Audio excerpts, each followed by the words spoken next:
नमस्कार दोस्तों, आप सभी का फिर से लाइव क्लासेज में स्वागत है।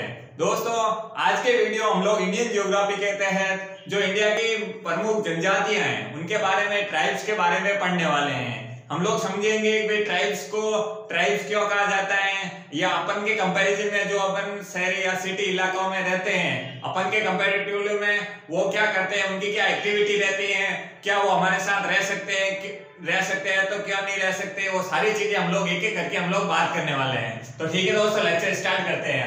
आज का टॉपिक है हमारे जनजातियां, इंग्लिश में इसे ट्राइब कहते हैं, ट्राइब। ठीक है ना, हम लोग ट्राइब पढ़ेंगे, ट्राइबल एरिया के आसपास कोई है तो उनके बारे में भी पढ़ेंगे, सबके बारे में आराम से डिटेल में समझेंगे। सबसे पहले दोस्तों, ट्राइब्स को पढ़ने से सबसे पहले पता होना चाहिए भाई जनजातियां होती क्या है। कि भाई जनजाति शब्द तो आ गया है, लेकिन जनजातीय शब्द किनके लिए यूज किया है, या क्या ये मानवीय है, क्या ये अलग है हमसे, तो उनके बारे में बात करने वाले हैं। तो जनजातियों की बात करें तो दोस्तों, जनजाति में आप लोगों को पता होना चाहिए, जो जनजाति है ये आप लोगों को अपन जहां मानव रह रहा है, कहां पर, जहां मानव रह रहे हैं वहां के इलाकों में आप लोगों को कहीं भी देखने को नहीं मिलेगी। लेकिन जहां इनके इलाके हैं वहां पर भी आप लोगों को कहीं भी मानव देखने को नहीं मिलेगा। तो इसका मतलब क्या हो गया, जो ये जनजातियां हैं ये क्या है ना, अपनी एक अलग ही दुनिया में रहती हैं। इनका मानव से, वैसे ये भी मानव ही है, लेकिन इनका जो कल्चर है, इनकी सोसाइटी है, ये अपना आप को क्या, वो मानव से अलग रखना पसंद करते हैं। ये मानव को क्या कर रहे हैं, मानव बोले तो, या दूसरी जो जैसे हम लोग हैं, अपन लोग सिटी में शहरों में अपन के कल्चर को तो थोड़ा बहुत डिफरेंट होना ही है आदिवासियों से, लेकिन ये जो जनजातियां है ना, इनका जो सिस्टम है या इनके रहने का जो नेचर है वो अपन लोगों से काफी अलग है। ये अपन लोगों को खतरा समझते हैं, इसलिए हम लोग, अगर ये जनजातियां रहती हैं वहां पर, अगर जैसे पहाड़ी इलाकों में मोस्टली आप लोग देखेंगे ये जनजातियां हैं जो कहां पर, पहाड़ी इलाकों में रहती है, पठारों में, पहाड़ियों में देखने को मिलेगी, क्योंकि इनका पूरा जो एनवायरमेंट है टोटली अलग होता है। तो इसमें समझने की ये चीज है कि जो ये मानव है, वैसे तो मानव ही है सब लोग, लेकिन इनका जो कल्चर है, रहन सहन है, जो कि अपन लोगों से अलग बनाता है। जो अपन का जो व्यवहारिक जीवन है और इनका जो जीवन है, अपन दोनों को या अपन दोनों में डिफरेंस क्रिएट करती है। इनकी रहने की स्थिति हो गया, कल्चर हो गया, यहाँ के इनके जो भी सिस्टम होते हैं, जो ये अपनी जीवन के दौरान इनका जो प्रोसेस होता है वो अपन से अलग होता है। ठीक है ना, तो ये जनजातियां हैं जो आप लोगों को भारत के अंतर्गत काफी जगह पर देखने को मिलेगी। तो इनके बारे में एक एक करके हम लोग बात करने वाले हैं। सबसे पहले मैं बता दूं, भारत की 3 जगह है जहां पर किसी प्रकार की जनजातियां नहीं पाई जाती है। क्योंकि दोस्तों बताने का जरूरी ये है कि ताकि आप लोगों को कोई क्लियर हो जाए कि भाई वहां क्यों जनजाति नहीं पाई जाती। वो मैटर नहीं रखता है, मैटर ये है कि वहां पर जनजातियां नहीं पाई जाती है, वो है पंजाब, हरियाणा और दिल्ली। ये जो 3 जगह है, यहाँ पर आप लोगों को दोस्तों जनजातियां देखने को नहीं मिलेगी। हाँ, ऐसे आप गूगल पर सर्च करोगे तो दोस्तों बहुत सारी वैसे मिल ही जाएगी, कोई दिक्कत नहीं है। तो नॉर्मली आप लोगों को पता है कि भाई सर्वे के हिसाब से पंजाब, हरियाणा और दिल्ली में जनजातियां नहीं पाई जाती हैं। ठीक है ना, तो फिर पाई कहाँ जाती है, उनके बारे में बात करना जरूरी है, क्योंकि टॉपिक ही हमारे क्या है, ट्राइब्स से है। ट्राइब्स के बारे में हम लोग पढ़ेंगे, इंडिया की जो भी इंपॉर्टेंट ट्राइब्स है उनके बारे में एक करके बात करने वाले हैं। तो अब आ जाते हैं बात की भाई जनजाति, ये तो मान लिया भाई जनजातियां होती क्या, उनका क्या सिस्टम है वो तो समझ लिया। अब भाई जनजातियां है, उनका कहां से कहां तक क्या नेचर है, ये किन किन इलाकों में, भारत की कौन सी लोकेशन है मैप में, वो भी समझने वाले हैं। तो बात करें सबसे पहले ऊपर से स्टार्ट करते हैं, लद्दाख में दोस्तों यहाँ पर आप लोगों को लद्दाख की जनजातियां देखने को मिलेगी। मोस्टली लद्दाख वाले एरिया में दोस्तों कौन सी जनजातियां मिलेगी, लद्दाख की जनजाति है जो देखने को मिलेगी। इनका कल्चर अपन से थोड़ा अलग देखने को मिलेगा। ये जो जनजातियां है ये क्या मोस्टली धरातल वाले इलाकों में कम रहती है और पहाड़ियों वाले इलाकों में ज्यादा रहती है। क्यों रहती है, अब जैसे जैसे अपन लोग आगे देखो, हिमालय के भाग के अंदर आप लोग मोस्टली देखेंगे तो यहाँ पर जनजाति सब पहाड़ियों के ऊपर ही है। अब सब एक एक करके बात करते हैं। तो ये तो हो गई लद्दाख में लद्दाखी जनजाति, ठीक है ना, और गुर्जर। क्योंकि लद्दाख को अलग से बताने का रीजन ये था कि दोस्तों लद्दाख अब क्या है, जम्मू कश्मीर के तहत नहीं आता, ये अपने आप में एक यूनियन टेरिटरी है। ठीक है ना, तो यूनियन टेरिटरी लद्दाख क्षेत्र है। ठीक है ना, ये केंद्र शासित प्रदेश घोषित कर दिया गया। तो ये तो बात होगी लद्दाख की। अब अगर बात करें जम्मू कश्मीर में दोस्तों गुर्जर जनजाति देखने को मिलेगी। कौन सी जनजाति, गुर्जर जनजाति। ये दोस्तों सारी जनजातियां कहाँ पर, आपको पता है कि ये जो क्षेत्र है ये है हिमालय का क्षेत्र है। यहाँ पर हिमालय की तीनों श्रेणियां हैं, इन्हीं पर आप लोगों को मोस्टली जनजातियां देखने को मिलेगी। ऐसा नहीं है कि भारत के दक्षिणी भाग में हिमालय नहीं है तो यहाँ नहीं है, यहाँ भी है, लेकिन यहाँ पर भी जैसे पश्चिमी घाट के इलाकों में हो गया, गुजरात के कुछ इलाकों में हो गया, तो ये क्या इनका अपना कल्चर अलग होने और अपन से इनका जो व्यवहारिक जीवन भी इनका अपन से पूरा अलग है। फिर अपन लोग अंडमान निकोबार है, इनका भी बारे में बात करने वाले हैं। तो अब बात हो गई लद्दाख की। जम्मू कश्मीर में आप लोगों को कौन सी जनजाति देखने को मिलेगी? गुर्जर जनजाति, ठीक है। इसके बाद अगर बात करें तो हिमाचल प्रदेश, हिमाचल प्रदेश में एचपी शब्द मैंने हिमाचल के लिए यूज किया है। हिमाचल प्रदेश में दोस्तों आप लोगों को बक्करवाल जनजाति, गद्दी जनजाति, कनौरा और लाहौली इंपॉर्टेंट, ये दोनों दोस्तों है। ये बक्करवाल और गद्दी जो जनजाति है ये दोनों इंपॉर्टेंट है। किस राज्य से संबंधित है? सवाल ऐसे बनते हैं दोस्तों कि भाई सबसे पहला पूछ लेते हैं कि भाई किस राज्य से संबंधित है, ठीक है ना। अगर राज्य के बाद अगर कोई उसकी विशेषता है, अगर होती है तो उसके साथ में बताते रहूंगा, लेकिन अगर नहीं हो तो कम से कम राज्य का पता होना चाहिए कि भाई ये जो बक्करवाल जनजाति की बात हो रही है ये किस राज्य से संबंधित है। क्लियर हो गया? ये कि आजादी ऐसा नहीं है कि केवल हिमाचल प्रदेश में, ये भी ध्यान रखना दोस्तों। आप लोग ऐसा नहीं मान सकते कि भाई ओनली हिमाचल प्रदेश में। अगर आप लोगों के पास ऐसे क्वेश्चन आ जाए, जैसे यहाँ पर आप लोगों ने राजस्थान में मीणा जनजाति देख रहे हैं, ठीक है ना, तो मीणा जनजाति के बारे में अगर बात हो रही है तो आप लोग ऐसे नहीं कह सकते कि भाई जो मीणा जनजाति है केवल राजस्थान में पाई जाती है। आप लोग देखेंगे, हाँ ये कह सकते हैं मोस्टली राजस्थान में, मोस्टली मध्य प्रदेश में, इस प्रकार आप शब्द यूज कर सकते हैं, लेकिन ऐसा नहीं कहेंगे तो मोस्टली बहुत, हाँ कुछ जनजाति जरूर है जो एक ही क्षेत्र तक सिमटी हुई है। तो अभी बात कर रहे हैं हम लोग हिमाचल प्रदेश। हिमाचल प्रदेश में कौन कौन सी जनजाति है? बक्करवाल, गद्दी, कनौरा और लाहौली। ये जो जनजातियां हैं, जो बक्करवाल है, गद्दी है, ये आप लोगों को हिमाचल प्रदेश में कौन सी श्रेणी है? धौलाधर श्रेणी। आप लोगों को धौलाधर श्रेणी के बारे में डिटेल से जानना है तो आप लोगों को जो मैंने श्रेणियां, चोटियां सबके बारे में पहले ही सारे वीडियोस में पूरा डिटेल बता चुका हूं भारत के नक्शे में। तो आप वहां जाके प्लेलिस्ट में सारे वीडियोस मिल जाएंगे, तो आप आराम से देख सकते हैं। तो ये तो बात होगी धौलाधर श्रेणी की। अब अगर आगे बात करें तो यहाँ पर आप लोगों को कनौरा जनजाति है, लाहौली जनजाति, ये रटने की जरूरत नहीं है दोस्तों। आप आराम से 2-3 बार देखिए, मैप बनाइए, आपका मैप में एक मतलब एक पेज पर पूरा टॉपिक खत्म हो रहा है। और क्या चाहिए आपको? ये जनजाति से रिलेटेड आप ऐसा ही बनाकर, अगर जो कुछ विशेषता मैं बोल रहा हूं तो वो आप साइड में लिख लो, बस खत्म। एक पेज पर तो पूरा हो रहा है ना। तो आप लोगों को क्या अपने नोट्स भी बनाने हैं और थोड़ा स्मार्ट वे में बनाने हैं। ऐसे नहीं फालतू इसको थ्योरी में लिख लो, इससे बढ़िया मैप के माध्यम से लिखो ना, ताकि आराम से आप लोगों को समझ में आ जाए। तो अब आगे बढ़ते हैं। आगे आप लोगों को दोस्तों उत्तराखंड, अगर यहाँ पर आप लोग देखेंगे, देखिए जैसे ये बक्करवाल जनजातियां हैं तो इनका क्या सिस्टम होता है? आपको पता है कि ये भाई ये हिमालय का ही भाग है, लेकिन ये जो जनजातियां जो रहती है दोस्तों, इन जनजातियों का सिस्टम क्या होता है? जैसे काम तो पढ़ते ही होंगे, ऐसा थोड़ी है कि मानव से बिल्कुल भागते हैं, ऐसा भी कुछ नहीं है। तो ये जो जनजातियां हैं ये है ना अलग, अपना इनका कल्चर भी अलग रखने की कोशिश करते हैं। ये अपने हिसाब से जीना पसंद करते हैं। ये मानव के हस्तक्षेप को क्या करते हैं? बिल्कुल वर्जित करते हैं। तो ये इसमें अपना आप अलग होने का ये भी एक कारण है। तो जैसे मान लो कि भाई ये जनजातियां हैं इस पहाड़ी पर रह रही है, जैसे मैंने धौलाधर श्रेणी बोल दिया, लेकिन इनको कुछ अगर किसी प्रकार की कोई नीड होती है, वैसे तो क्या करते हैं, इनका काम क्या होता है? ये बकरी पालन है, पशु पालन है, भेड़ पालन है, या इसके अलावा, ठीक है ना, नॉर्मली ये चीज देखने को मिलेगी, ठीक है। अगर इनको कुछ एक्स्ट्रा जरूरत होगी तो ये क्या होगी? ये आसपास के इलाकों में, कहीं ढलानों में, ऑब्वियसली है कि ऐसा है नहीं कि हिमाचल प्रदेश में कोई मार्केट नहीं है, तो ये कुछ अपना सामान वामान का कुछ लेने का होगा, तो ये क्या करेंगे? ये आएंगे, नीचे आएंगे, नीचे मतलब इस पहाड़ी से, मतलब नॉर्मली इस पहाड़ी पर चढ़ने में दोस्तों, अगर नॉर्मली बंदा इन पहाड़ियों पर चढ़े तो 8-10 घंटे लग सकते हैं, लेकिन इनकी जो एब्यूचुअल बोलो या इनकी अच्छी स्ट्रेंथ की वजह से ये लोग क्या करते हैं, 2-3 या 4 घंटा में ये घुमा के वापस आ जाते हैं। ये है ना नॉर्मली 8-10 घंटे का रीजन ये है कि जो ये पहाड़ियां होती है, इन पर चढ़ने के लिए नॉर्मली रास्ते ऐसे टेढ़े मेढ़े बनाए जाते हैं। तो नॉर्मल जाएगा तो ऐसे जाएंगे तो बहुत लंबा टाइम लगेगा। तो ये जनजाति क्या करती है, सीधा यहाँ से टपके टक टक टक करते हुए सीधे अपने काम पर आए, मार्केट आए, मार्केट से सामान लिया सीधा, क्योंकि राशन के सामान की तो सबको जरूरत पड़ती है। भले ये कुछ भी पालन करते हो, मांस भी खाते हो, लेकिन राशन का जो रसोई का सामान होता है अपन लोगों को मार्केट में ही मिलता है, ये सबको पता है। तो ये इनका जो कल्चर है ये अपने आप में थोड़ा अलग बता देते हैं, पूरा डिफरेंट नहीं है, ये भी ध्यान रखना। ऐसा नहीं है आप पूरा इनको मानव मानव घोषित नहीं करके पूरा अलग ही बना दो, नहीं।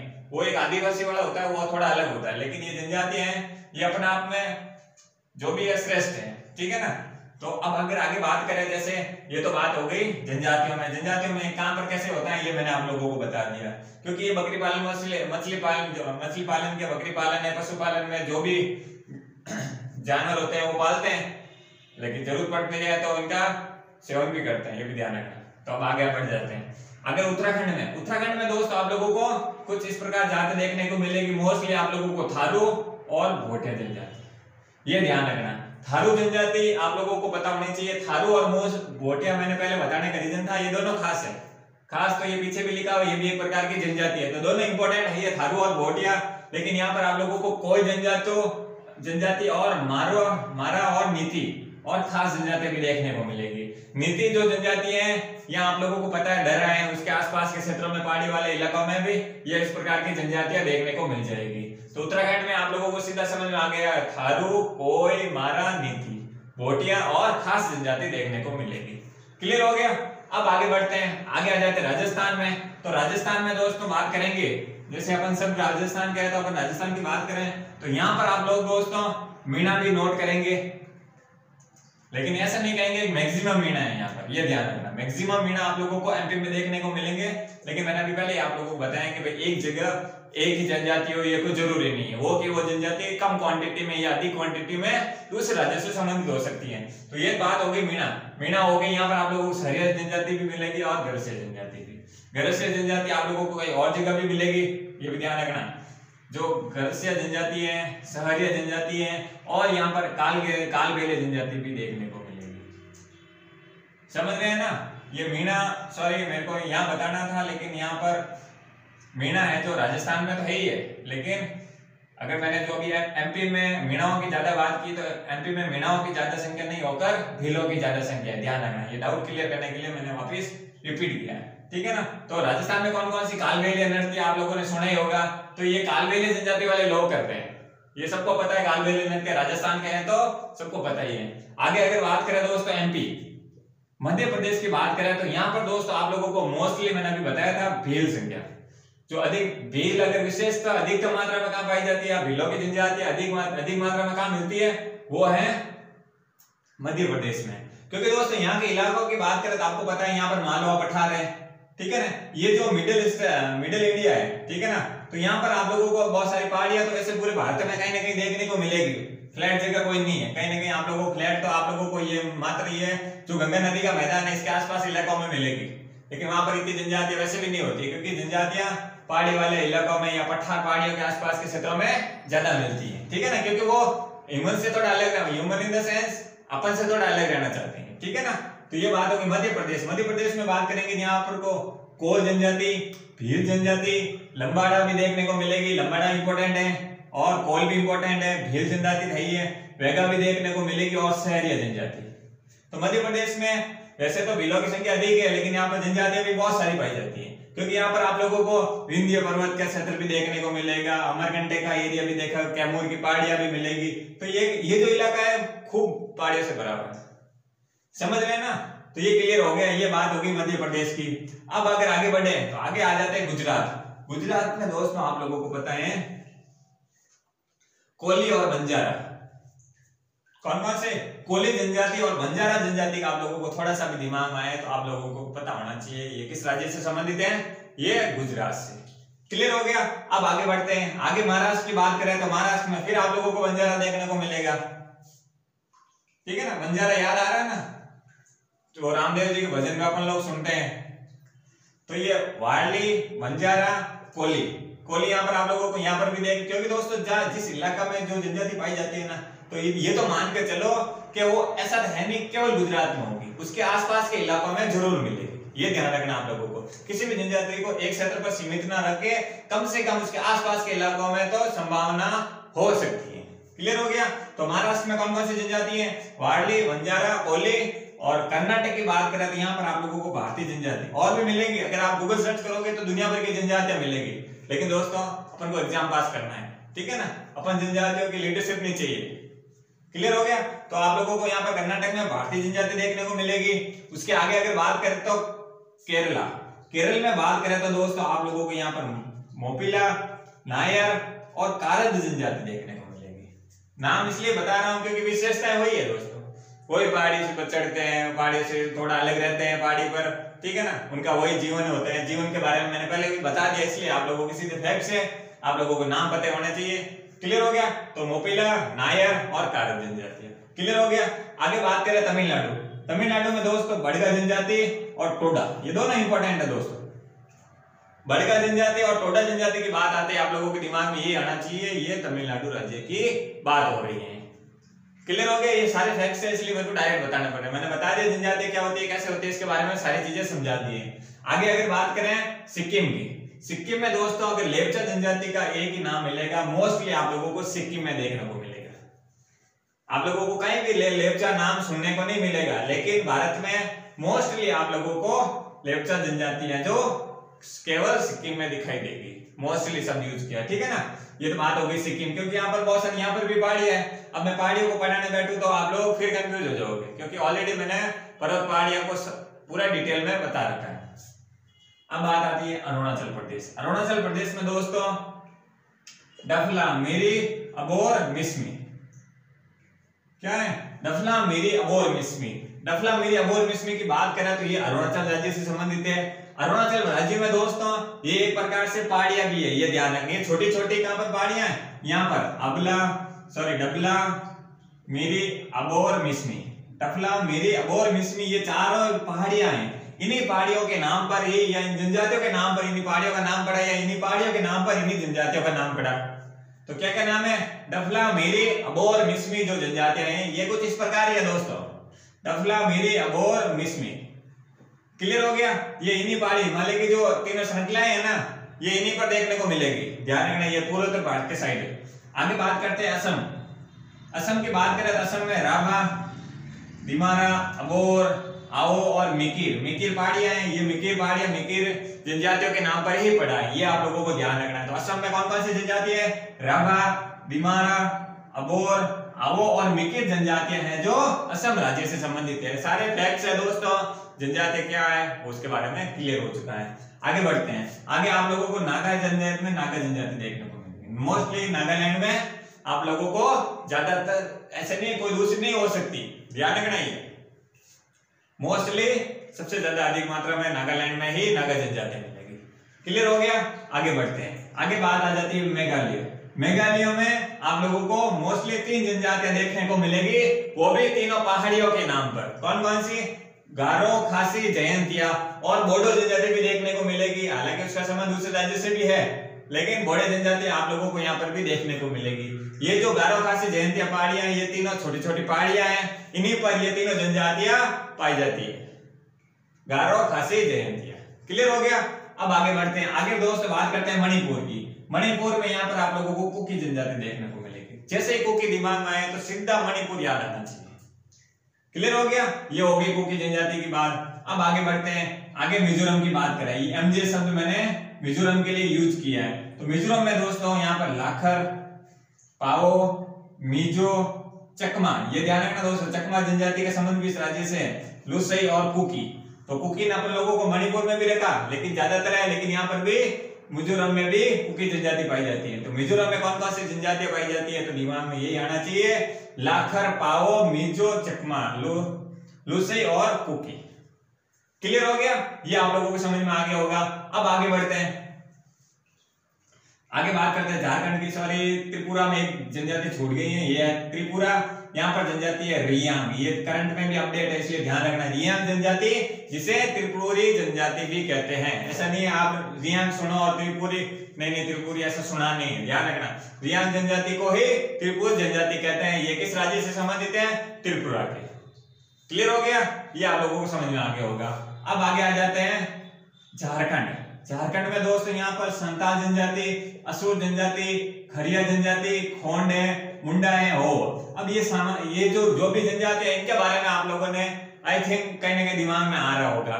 आएगा क्योंकि दोस्तों ये इसका जो यहाँ पर बहुत सारे विद्रोह हुए थे।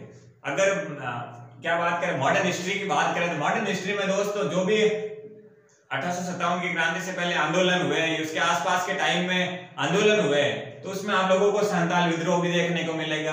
तो ये संताल विद्रोह यहाँ से समझ सकते हैं भाई किस राज्य से संबंधित है। तो यहाँ पर आप लोगों को झारखंड राज्य से देखने को मिलेगा। यहाँ पर खोंड विद्रोह भी देखने को मिलेगा, खोंड जनजाति भी है, और मुंडा, ठीक है ना, बिरसा मुंडा आप लोगों ने सुना ही है डिटेल में। आप जब अपना बात करेंगे किसकी मॉडर्न हिस्ट्री को अच्छे से पढ़ेंगे ना, उसमें हम लोग जल्दी बात करने वाले हैं। हो जनजाति तो हो विद्रोह, तो ये क्या जनजाति के नाम पर ही वो मॉडर्न हिस्ट्री में हम लोग पढ़ते हैं कि भाई हाँ 1857 की क्रांति से पहले ये विद्रोह है, ये विद्रोह है। तो ये इसलिए आप लोगों को याद रहने का कारण है, क्योंकि आप लोगों ने पहले ये नाम सुन चुके हैं, संताल है तो खरिया है तो खोंड है तो मुंडा है तो वो है। क्लियर हो गया? ये आप लोगों के सुनने का कारण भी मैंने आप लोगों को क्लियर कर दिया। आगे बात करते हैं पश्चिम बंगाल। पश्चिम बंगाल में 2 जनजाति देखने को मिलेगी मोस्टली, लोगा या लोगा और भूमिज, ठीक है। ये 2 लोगा और भूमिज जनजातियां हैं जो पश्चिम बंगाल में देखने को मिलेगी। अब आगे बढ़ते हैं उड़ीसा। उड़ीसा के लिए यहाँ पर मुआंग जनजाति, भुइया और उराव विद्रोह के बारे में सुना है। ये भी उसी मॉडर्न हिस्ट्री में कहीं ना कहीं घूमेगा, क्योंकि जो ये क्या है ना, सारे पूरे उत्तर भारत में ये विद्रोह वाले इलाके हैं। आप लोगों ने इसका कम सुना होगा, लेकिन ये जो एरिया दिख रहा है आप लोगों को पूर्वी घाट का, ठीक है ना, तो यहाँ पर ये जो विद्रोह हुए थे मुआंग, भुइया और उराव जनजातियां यहाँ पर पाई जाती है उड़ीसा में। छत्तीसगढ़ में दोस्तों करवदा जनजाति, ये मोस्टली यहाँ पर कहाँ पाई जाती है, करवदा जनजाति है जो मोस्टली छत्तीसगढ़ में पाई जाती है। क्लियर हो गया? अब आगे बढ़ते हैं। आगे दोस्तों आंध्र प्रदेश की बात करें। आंध्र प्रदेश में दोस्तों यहाँ पर गढ़वा जनजाति, गोंड जनजाति, सांवरा और चेंचू और खोंड जनजाति। क्योंकि मैंने पहले बताया दोस्तों झारखंड में भी खोंड जनजाति है, तो दूसरे राज्यों में जनजातियां वही के वही हो सकती है, फर्क इतना ही होगा, कहीं पर अधिक होगी तो कहीं पर कम मात्रा में होगी, लेकिन कहीं ना कहीं उसके आसपास के इलाकों में या उनके आसपास की पहाड़ियों में ये जनजातियां जरूर अवेलेबल होगी। अब बात आ जाती है अंडमान और निकोबार की, क्योंकि यहाँ पर ये चारों जनजातियां करंट में भी रही है साल भर पहले, क्योंकि ये जनजातियां बड़ी खतरनाक जनजातियां, ये इंसानों से तो डरती हैं। वैसे तो अपन मनुष्य ही है, वो भी मनुष्य ही है, लेकिन वो अपना आपको अलग मानते हैं अपन से, तो अपन को देखते ही वही तीर तान के बैठ जाते हैं। कुछ न कुछ उनकी एक्टिविटी रहती है जो कि जानलेवा हो सकती है। कोई भी अगर जाए ना वहां पर तो गवर्नमेंट के लोग भी जाना पसंद नहीं करते, समझ गए होंगे आप।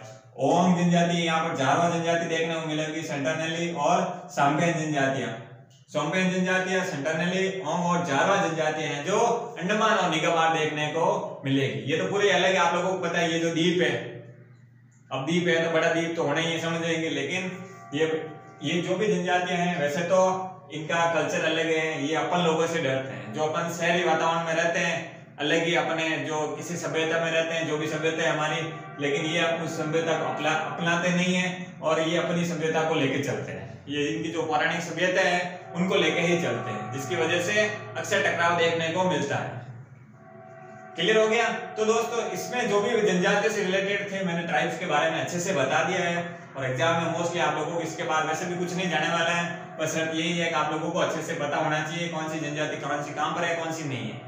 ठीक है दोस्तों, अगर आप लोगों को वीडियो अच्छा लगा हो तो प्लीज आप लाइक करें, शेयर करें, सब्सक्राइब करें। अगर वीडियो में किसी प्रकार की कोई कमी रही तो जरूर अपने सुझाव दें, ताकि आने वाले वीडियो में उसमें सुधार किया जा सके। थैंक यू दोस्तों।